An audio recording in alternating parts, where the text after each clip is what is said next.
你每天都在用圆周率，只是你自己不知道。你手机里的语音识别靠的是傅里叶变换，里面占着圆周率。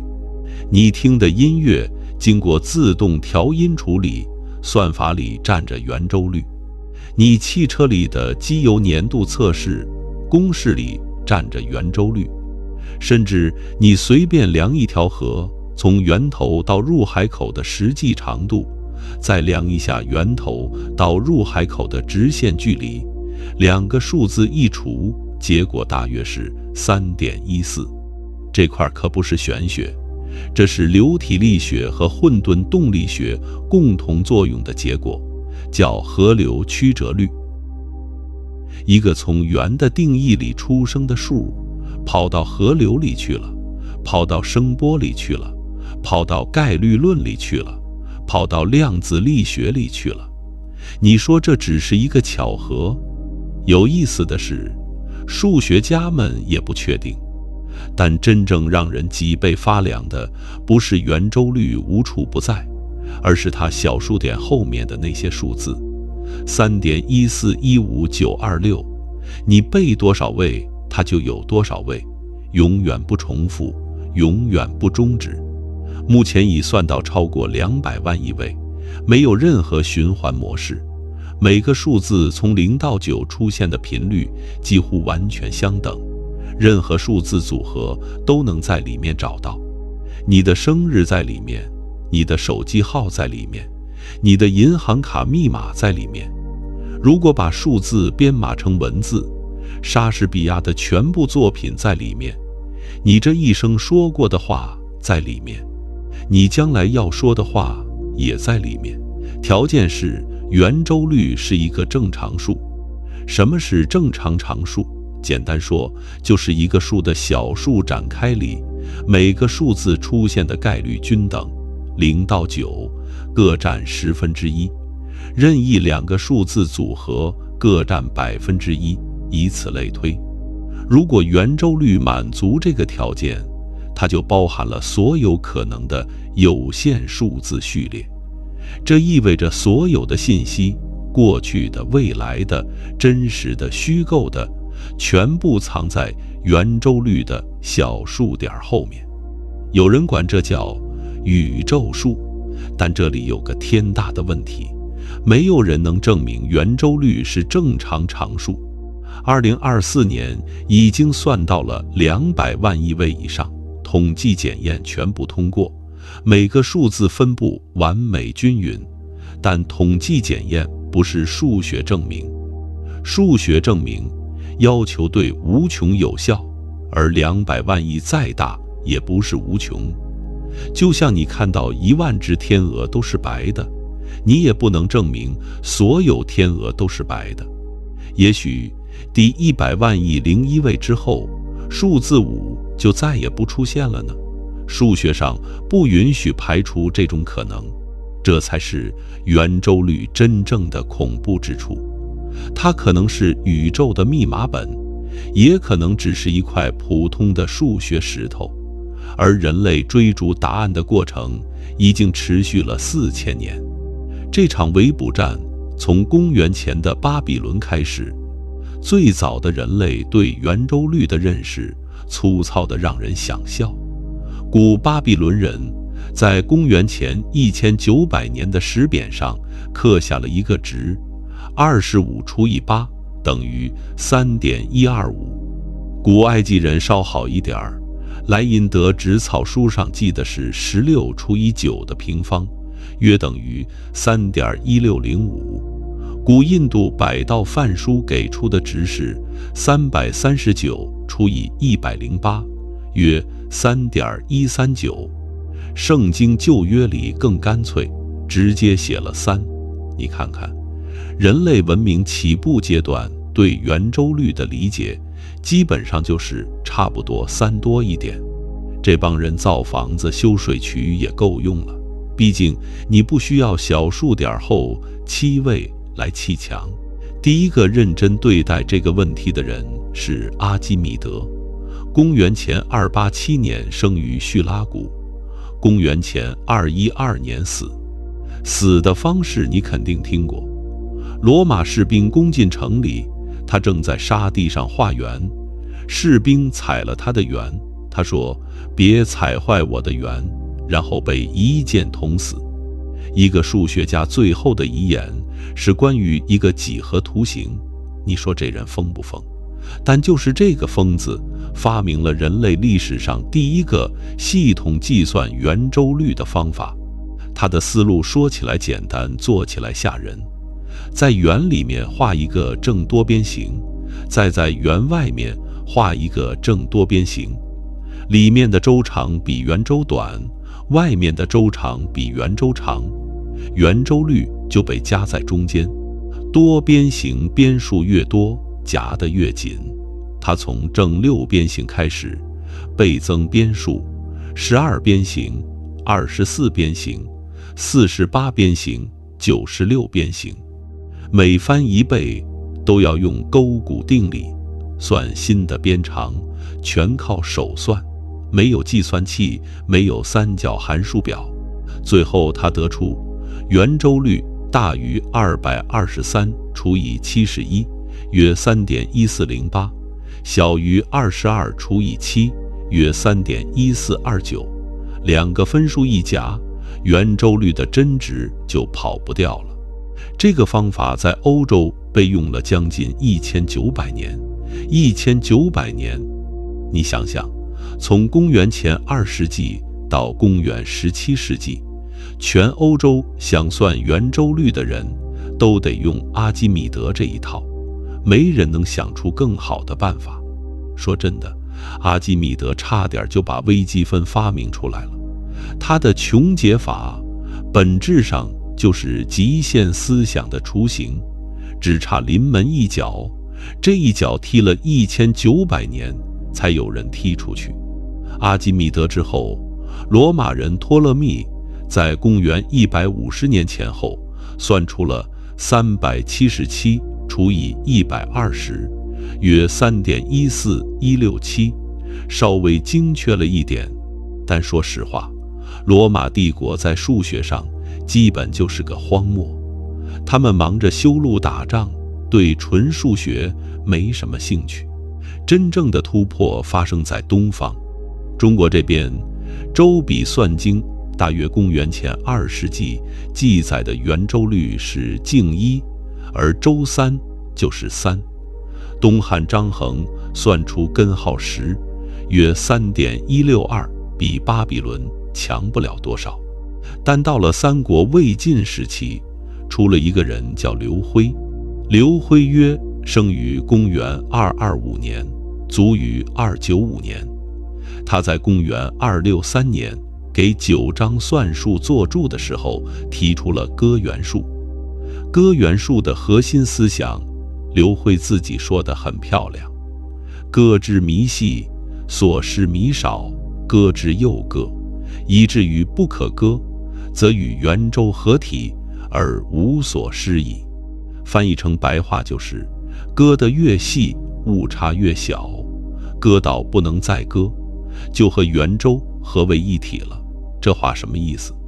这是极限思想，比西方微积分早了1300多年。刘辉从圆内接正六边形开始倍增边数，算到192边形得3.14，然后他不满意，继续割。他用了一个很聪明的加权平均技巧，从192边形的几个粗略近似值里，直接算出了4位有效数字 3.1416。这个精度如果纯靠割圆数硬算，需要割到3072边形。这个精加工算法长期被埋没，很多人甚至不知道刘辉已经做到了这一步。刘辉把这个值叫辉帅，即3927除以1250。但刘辉只是开了门，把门踹开的人是祖冲之。祖冲之公元429年生，500年卒，南北朝刘宋人。他用割圆术算到了正24576边形，你没听错，24576边形。每倍增一次，边数要迭代一次开方运算，从6边形到24576边形，需要迭代12次。每一次迭代都要保证足够多的有效数字，全靠算筹，没有纸笔，没有阿拉伯数字，用一根根小木棍摆来摆去，算错一个中间步骤，后面全废。这种工作量放在今天，大概相当于用电子表格算10000个单元格，还不许出错。最后他得出圆周率大于 3.1415926， 小于 3.1415927， 精确到小数点后第7位。这个记录保持了将近1000年。将近1000年，祖冲之还给出了2个分数形式的近似值，约率22除以7和幂率355除以113。幂率精确到小数点后第7位，分母小于16600的所有分数中，没有任何一个比幂率更接近圆周率。这个分数在欧洲直到16世纪末才由荷兰人安东尼兹重新算出来，晚了1100年。日本数学家三上义夫建议把这个值叫祖帅，我觉得这个建议很好。有意思的是，祖冲之的具体计算方法已经失传了，他写的赘述全书失传，没人知道他到底怎么保证计算精度的。华罗庚认为他仍然是用的割圆数，但纯靠刘辉的算法迭代12次，且每次保证足够有效数字，靠算筹几乎不可能。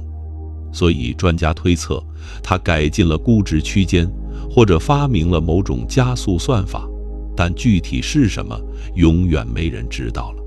这才是真正的历史遗憾，不是什么文物丢了，是一种思维的失传。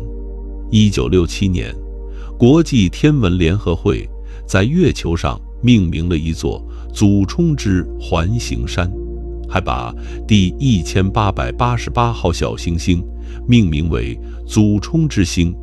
你抬头看月亮的时候想想，那上面有一个中国人的名字，因为他用小木棍算出了一个数。祖冲之的记录被打破是在波斯。阿尔卡西约1380年生，1429年卒。他不是阿拉伯人，是波斯人，生于伊朗卡上，在撒马尔罕的天文台工作。他的老板是乌鲁伯格·铁木儿的孙子，一个狂热的天文学爱好者。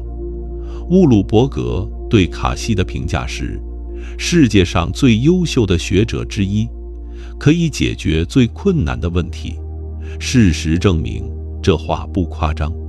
1424年，卡西写了《论圆周》一书，他算的是正3乘以2的28次方边形，也就是805306368边形。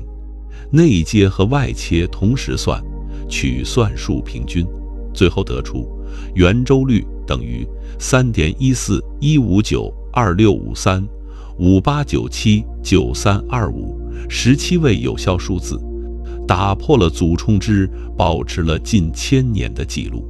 卡西为什么要算这么精确？他自己解释了，假设有一个天球，直径是地球直径的60万倍，你要算这个天球的周长，误差小于一根马鬃的粗细，你需要多少精度的圆周率？答案是60进制小数第9位，相当于10进制第16位。所以他算到第16位就停了，不是算不到更多，是没必要。这种目标驱动的精度要求放在今天叫需求分析，卡西600年前就会了。这里有个细节值得提：1403年，郑和船队经过卡西家乡附近的港口，马欢在《瀛牙圣览》里记载，当地人以2手并2脚食指计算，分毫无差。虽然不一定是卡西本人，但这说明当时印度洋沿岸的数学传统确实存在交流的可能。有学者认为，喀拉拉学派的成果可能通过耶稣会传教士传到了欧洲，但证据不确凿。说到喀拉拉学派，必须提另一个人马哈瓦，约1340年生，1425年卒，生于印度喀拉拉邦。他是喀拉拉天文数学学派的创始人，被列为中世纪3大数学家之一。他的著作大多失传，成果靠弟子们的著作引述才传下来。马哈瓦做了什么？他发现了无穷级数、正弦级数、余弦级数、反正切级数，还有圆周率的级数公式。圆周率除以4等于1减1/3加1/5减1/7加1/9，以此类推。这个公式在西方被莱布尼茨于1675年重新发现，格雷戈里于1671年也独立发现，所以现在叫马哈瓦莱布尼茨公式。但马哈瓦比他们早了将近300年。马哈瓦用这个级数把圆周率算到了小数点后9位，3.141592653。另有资料说他可能算到了11位甚至13位，但确切精度有争议。他还给出了3个逐次更优的截断误差校正项，第3个校正项怎么推导出来的，至今是谜。2024年还有论文专门讨论这个问题。马哈瓦还算出了一个更快收敛的级数，用根号12乘以一个交替级数，每算一项比原来快得多。这种加速技术在欧洲要到17世纪才被重新发明。他的弟子们把这套方法写进了一本书，叫《逻辑之书》，大约1530年成书，用马拉雅拉姆语写成，被一些学者称为世界第一部微积分教科书。这本书里不仅有级数展开，还有积分思想的雏形，用来计算曲线下的面积。马哈瓦的级数方法和阿基米德的哥圆数完全不同。哥圆数是几何方法，用多边形逼圆；级数方法是分析方法，用无穷求和逼数值。这是思维方式的飞跃。欧洲要到17世纪微积分发明后才走上这条路，马哈瓦提前了300年。但喀拉拉学派的成果没有传出去，1834年才被英国学者惠时向西方学界揭示。你说这可惜不可惜？如果马哈瓦的成果当时传到了欧洲，微积分可能提前300年出现，整个数学史都要改写。当然，历史没有如果。还有一处值得一提的细节：1430年，波斯人卡西用多边形算法算出了17位精确数字，不仅打破了祖冲之的记录，也在精度上否定了马哈瓦的结果。因为马哈瓦的级数早期项收敛很慢，前几项的精度可能不足以支撑他声称的小数位数。这是级数方法和几何方法第一次正面交锋，几何方法赢了。但后面我们会看到，最终的赢家是级数方法。欧洲这边，哥圆数的终极表演者是鲁道夫·范科伊伦，1540年生于德国，1610年卒于荷兰莱顿。这个人花了大半辈子算圆周率，1596年算到20位，然后继续算，一直算到1610年去世前，算到了35位。用的是正2的62次方边形，约460亿边形。他把这35位数字刻在了自己的墓碑上。德国人至今管圆周率叫鲁道夫数。你想想这个人的余生，别人在喝酒钓鱼陪老婆，他在算多边形周长，算到35位之后死了，刻在墓碑上，这是什么样的执念？但说实话，如果没有这种人，人类的认知边界就永远不会被推开。接力棒终于在1706年交给了英国人梅钦。梅钦发现了一个公式，用反正切函数的级数快速逼近圆周率，每算一步增加好几位有效数字。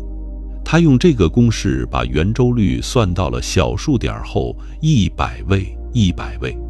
从阿基米德的200多年到鲁道夫的35年，再到梅钦的几天，方法的进步比勤奋的堆砌重要得多。这就是分析法的威力。之后就是一马平川。1789年，维加算到140位。1948年，弗格森和伦齐用手工算到808位，这是人类手工计算的最高纪录。然后计算机出场了。1949年，世界第一台通用电子计算机埃尼阿克，1946年2月14日诞生于宾夕法尼亚大学。次年，里特维斯纳、冯纽曼和梅卓普利斯用埃尼阿克花了70小时算出圆周率的2037位。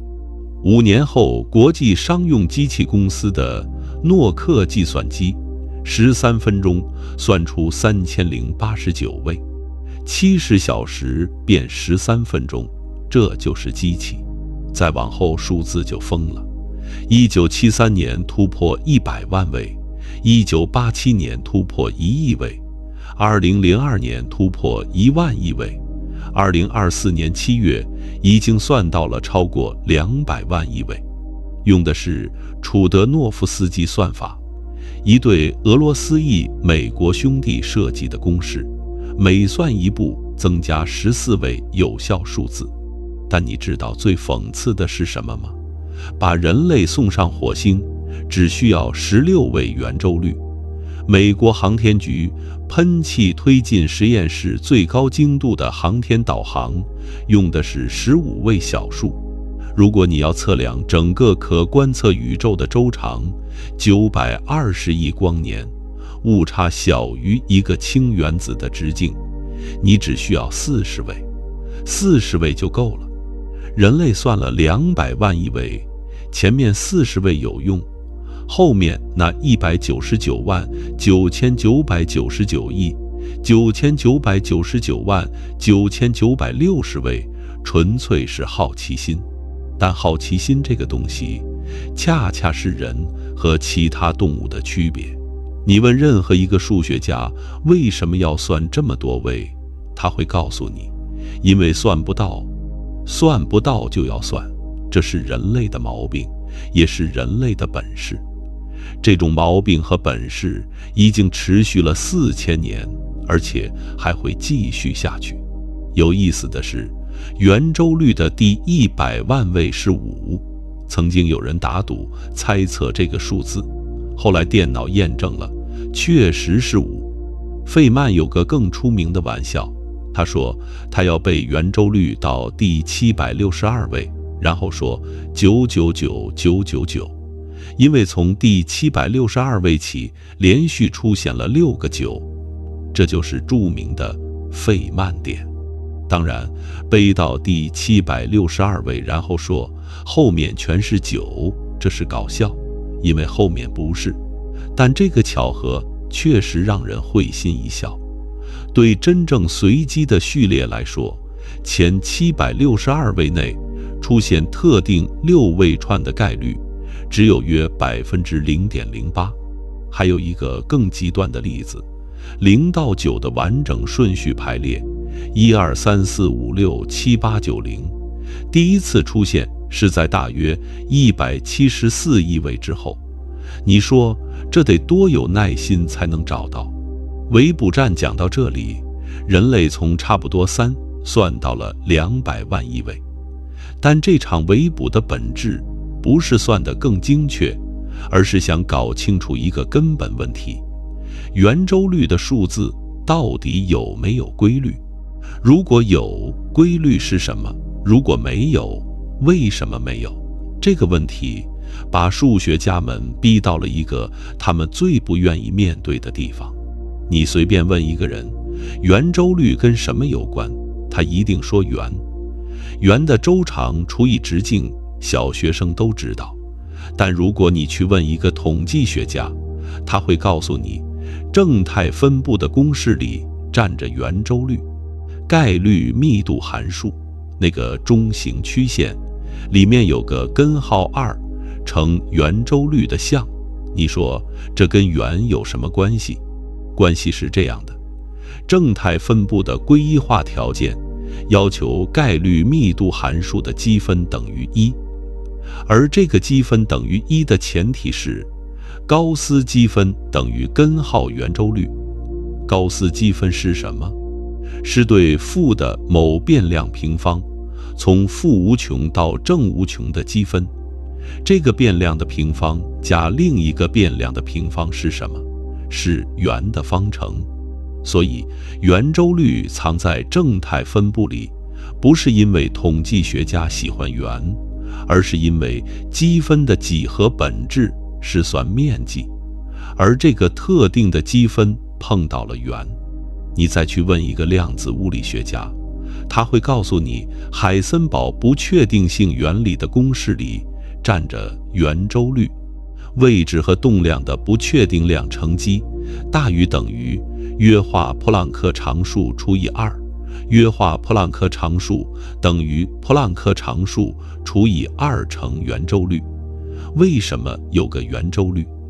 因为不确定性原理的本质是傅里叶变换的性质，而傅里叶变换处理的是周期函数。周期函数的基础是三角函数，三角函数的定义来自圆。你看，转了一圈又回来了。你再去看爱因斯坦的场方程，广义相对论描述时空弯曲的核心方程，里面也有圆周率。引力等于8乘圆周率乘能量和动量。为什么？因为爱因斯坦的方程涉及球对称的几何，4乘圆周率是球的立体角，也就是球面总共覆盖的天空面积。立在3维空间里，球对称传播，自然就带上了球面的几何特征。你再去看数论，数学里看起来跟圆最不搭的领域，有一个结论叫巴塞尔问题。1到无穷的自然数平方的倒数和1加1/4加1/9加1/16，一直加下去，等于圆周率的平方除以6。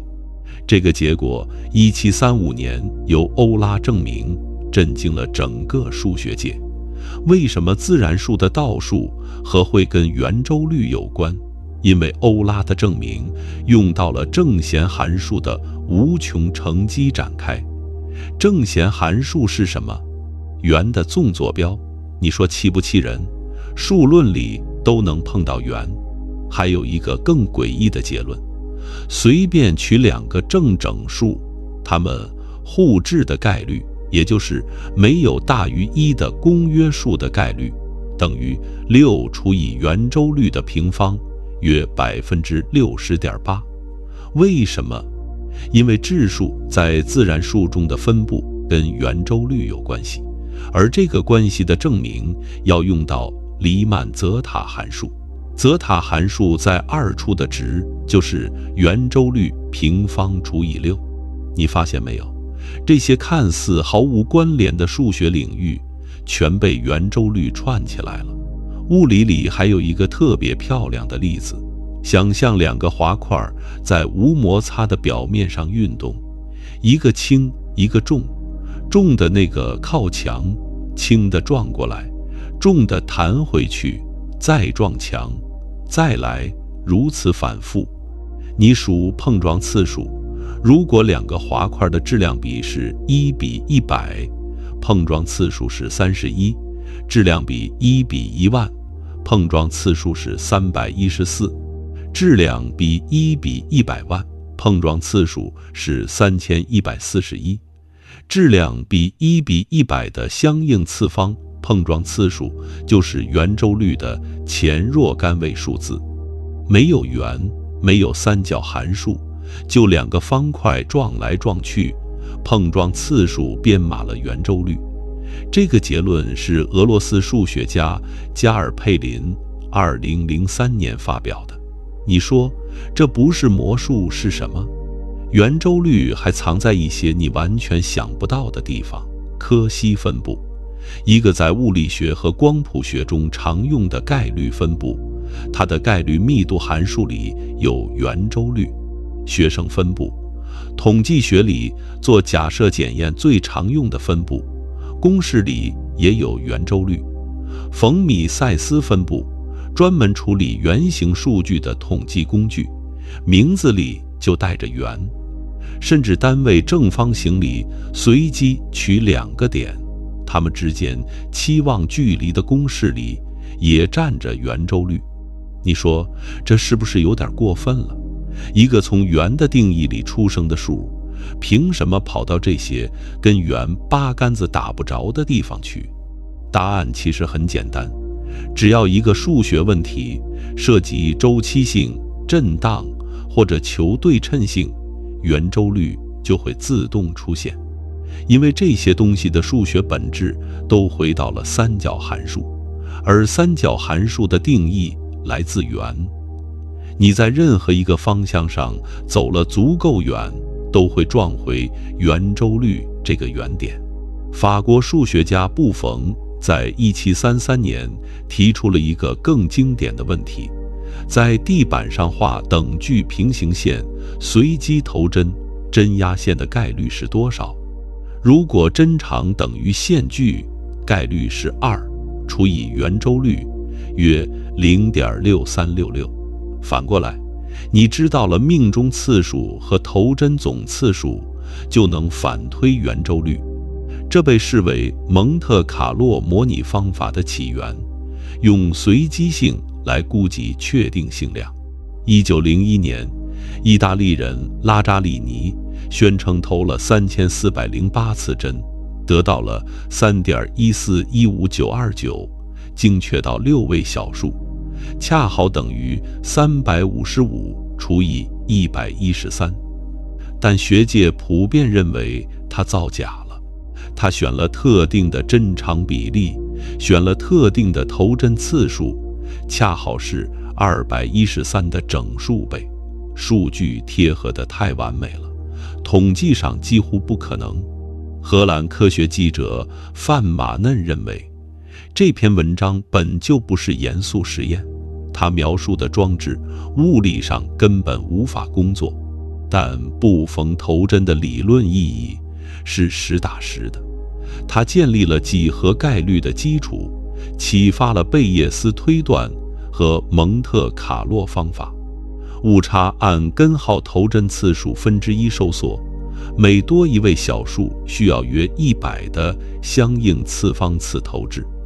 统计效率远低于级数方法，但它的哲学价值极高。圆周率可以用随机事件来逼近，确定性和随机性之间有一条隐秘的桥梁。所以你看，圆周率从一个几何常数的定义出发，渗透到了数学的每一个角落。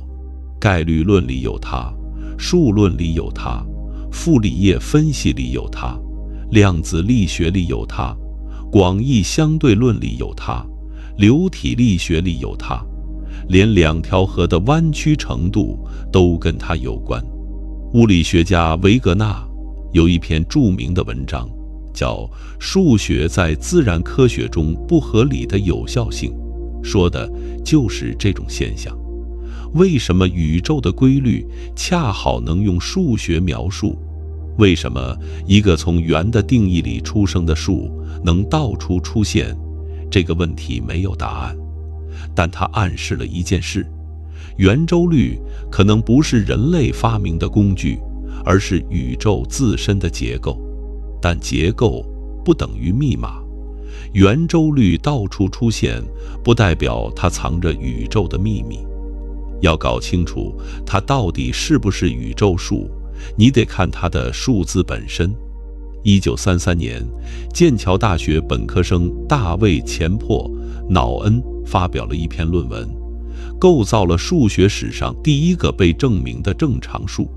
这个数长什么样？0.123456789101112131415，以此类推，把所有正整数按顺序拼在一起，前面加个小数点儿就完了。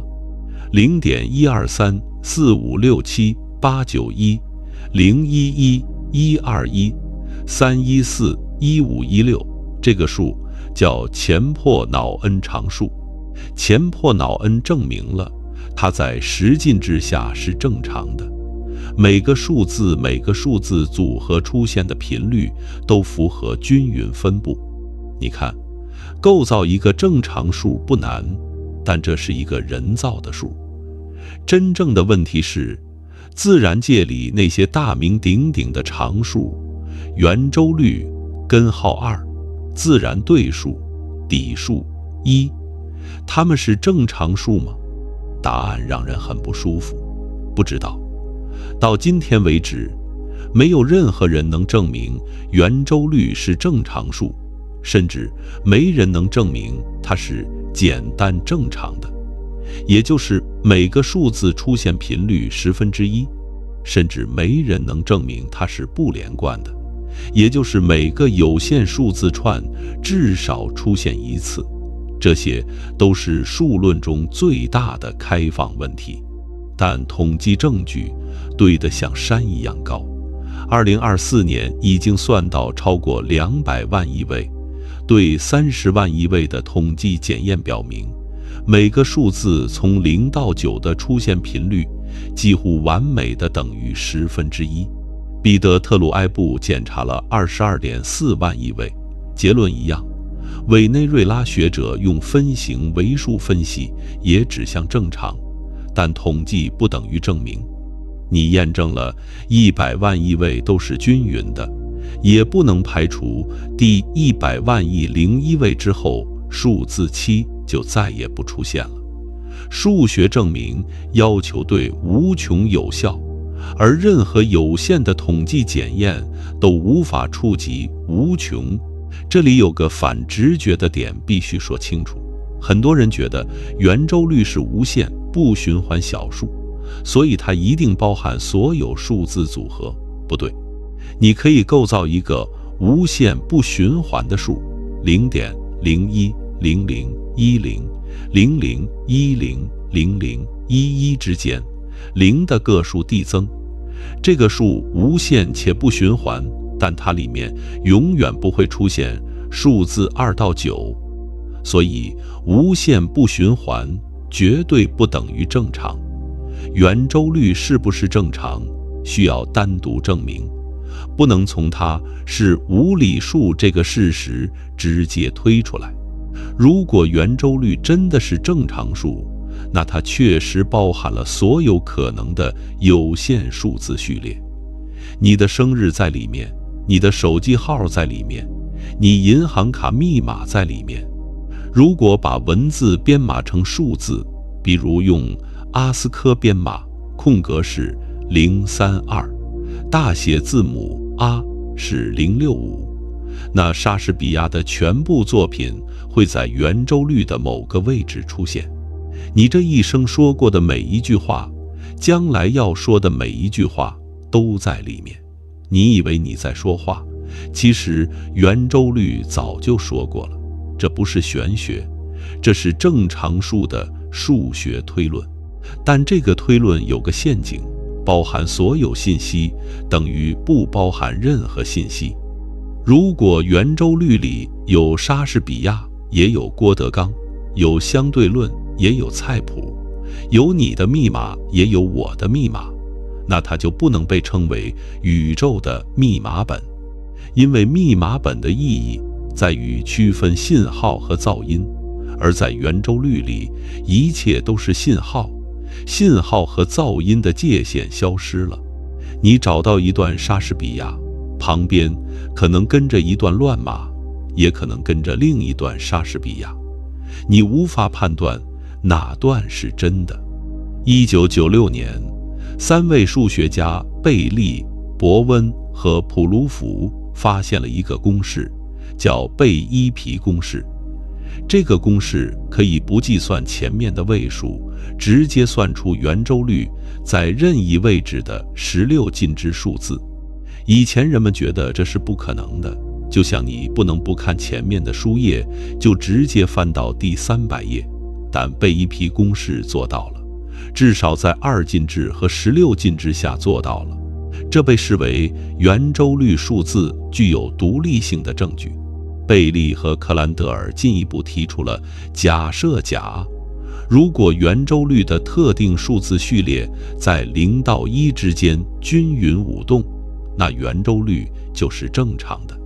这把正常性问题转化成了一个混沌动力系统问题。数论和混沌理论第一次建立了联系，但假设甲本身也没有被证明。所以现在的局面是这样的：数学家们知道圆周率应该是正常数，就像物理学家知道黎曼猜想应该成立一样，但知道不是证明。在没有证明之前，你只能说统计证据强烈支持，而科学最严酷的规则就是没有证明就是不知道。我个人倾向于认为圆周率是正常数，理由是这样的：圆周率已经被证明是超越数，它不是任何整系数代数方程的根。超越数的结构性极弱，几乎没有约束，这意味着它的数字展开应该是最自由的，而几乎所有实数都是正常数，例外集合的测度为0。圆周率如果偏偏不正常，那反而是一件需要额外解释的事情。当然，这只是我的倾向，不是证明。数学上直觉对了的例子很多，直觉错了的例子也不少。但如果圆周率是正常数，它反而变成了一件极其平庸的事，因为几乎所有实数都是正常的。正常是默认配置，不是特殊属性。圆周率如果正常，说明它只是浩瀚实数海洋里一条普通的鱼，它不是宇宙的密码本，它只是一个平凡的数。你以为它藏着宇宙的秘密？不，它什么都不藏。正因为什么都不藏，所以什么都能在里面找到，这才是真正的极致平庸。这个反转有点残酷，4000年的围捕，无数人耗尽毕生，最后发现你追的那个数可能一点都不特殊。但换个角度想，这可能才是最让人安心的结论。这里有一个很深的哲学问题：数学是发现的还是发明的？如果圆周率是宇宙的密码本，那数学更像是发现宇宙的真理被一个个揭示出来。如果圆周率只是浩瀚实数海洋里一条普通的鱼，那数学更像是发明。人类用自己的思维构造了一套自洽的逻辑体系。大多数数学家介于两者之间，他们认为数学的概念是人类发明的，但概念之间的关系是被发现的。圆周率这个符号是人定义的，但它等于多少？它的小数展开有什么性质？这些不是人说了算的。前破脑 n 常数是正常的，那是人构造的。圆周率如果也是正常的，那是自然赋予的。同样都是正常数，一个来自人类的想象，一个来自圆的定义。你说这说明了什么？也许说明了正常本身就是实数的默认状态，不需要特殊原因。特殊的是那些不正常的数，比如有理数，比如代数数，它们才是实数世界里的异数。圆周率不需要特殊，它不需要藏着宇宙的秘密才有价值。它的价值在于4000年来，人类为了追它，发明了穷解法、割圆数、无穷级数、微积分、蒙特卡洛方法、快速傅里叶变换、楚德诺夫斯基算法。追的是一个数，收获的是整套数学工具。这些工具又反过来改变了物理学、工程学、计算机科学。你说圆周率是宇宙数还是普通石头？都是又都不是。它是人类好奇心的一面镜子。你看到什么，取决于你站在哪里。说真的，你想想这件事的荒诞之处：一个数从圆的周长除以直径出发，跑到概率论里去了，跑到量子力学里去了，跑到河流的弯曲里去了。人类花了4000年追它，从巴比伦的石匾追到谷歌云的200万亿位，追到最后发现，它可能是所有数里最普通的一个。但正因为普通，所以无处不在。正因为无处不在，所以你永远逃不出它的手掌心。你的手机里有它，你的音乐里有它，你脚下的河流里有它，你头顶的星光里有它。它不特殊，但它从不缺席。你不需要害怕一个到处都在的东西，它不是什么宇宙的终极密码，它只是一个数，一个从圆的定义里出生的数，一个人类花了4000年才稍微理解一点的数。它就在那里，3.1415926，永远不变，永远不重复，永远不终止。你的每一次呼吸之间都有它在工作，你的每一段睡眠中都有它在计算。所以你可以安心了，圆周率不是什么需要你破解的谜题，它是一个你已经身处其中的世界。你不需要找到答案，因为你就在答案里面。从巴比伦的石匾到祖冲之的算筹，从马哈瓦的无穷级数到鲁道夫的墓碑，从梅钦的反正切公式到埃尼阿克的真空管，从楚德诺夫斯基兄弟的算法到谷歌云的200万亿位。4000年了，人类一直在追一个数，追到最后发现这个数可能什么都不藏，但追的过程本身就是人类文明最壮丽的侧写。刘辉说，割之又割，以至于不可割，则与圆周合体而无所施矣。你说他只是在说圆周率吗？他是在说人类认知的极限。你永远割不到那个圆，但你可以无限逼近它，无限逼近，这就是科学能做的一切，也是科学需要做的一切。